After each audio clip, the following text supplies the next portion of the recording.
Most people will never get rich, not because they don't understand compounding, but because they don't have the mindset to make it work. See, compounding is not about hitting massive wins, it's about survival.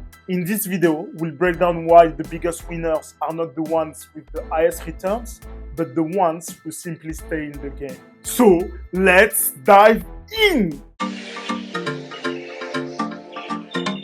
Most people think that getting rich is about picking the right stocks, timing the market, or having a genius strategy. It's not. If I had to sum up wealth building in one word, it would be survival. Think about it. What good is a 10x return if you lose it at the next crash? What happens if you take too much risks and get wiped out? Compounding only works if you are around long enough to let it work. One big mistake can erase years of progress. Take Apple, one of the greatest success stories in history. It didn't win because everything went smoothly. It won because it survived. If you had invested $1,000 in Apple in 1985, which is 40 years ago, it would be worth around $1.8 million today. But do you know what Apple had to survive to get there? In 1997, Apple was on the brink of bankruptcy, and Microsoft saved it with a $150 million bailout. Steve Jobs, the founder, was fired in 1985, and without him, Apple fell apart. It took over a decade before he came back in 1997, and only then did the company recover. Apple had massive product failures, like the Newton and Apple Maps, losing billions along the way. The stock, it crashed hard, losing half of its value in 2000 and 2008. The company has also been in constant legal battles, lawsuits, antitrust fines, government scrutiny. In 2011, just as Apple was at its peak, Steve Jobs passed away, and many thought that was the end of Apple. And yet, every year, someone says Apple's best days are behind it. But Apple didn't win by avoiding setbacks. It won by surviving them. Here's the biggest lie in investing. I'm in it for the long run.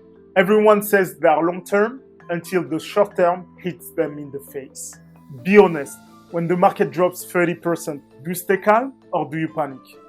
The truth is the long run is just a series of short runs. If you don't manage the short term, you won't survive long enough to benefit from the long term.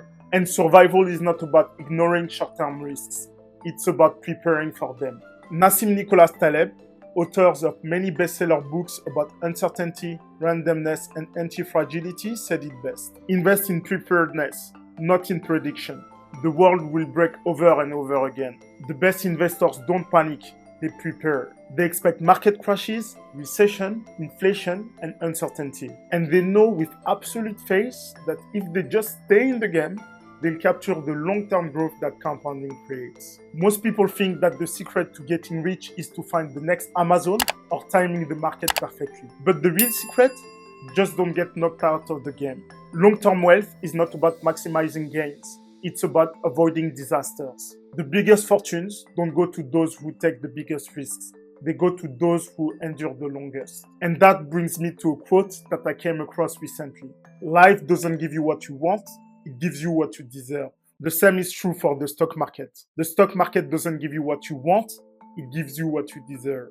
Everyone wants to turn $1,000 into $1.8 million by investing in stocks like Apple. But here's the reality. That happens only if you survive. To get that return, you would have to go through everything that Apple went through and still believe that the company had what it took to make it to the other side. Most people won't survive that ride. They'll panic, sell too soon, or chase the next shiny object. But those who do, they are the ones who earn the right to see their investments compound into something life-changing. So don't ask, how do I get rich fast? Ask, how do I make sure I'm still in the game 20, 30, 40 years from now? Because in investing, wealth doesn't go to the boldest, it goes to the ones who survive the longest. This is it for today, guys. If you got value from this video, feel free to drop a like. And if you want to receive more contents like this, feel free to subscribe. Thank you all and peace out.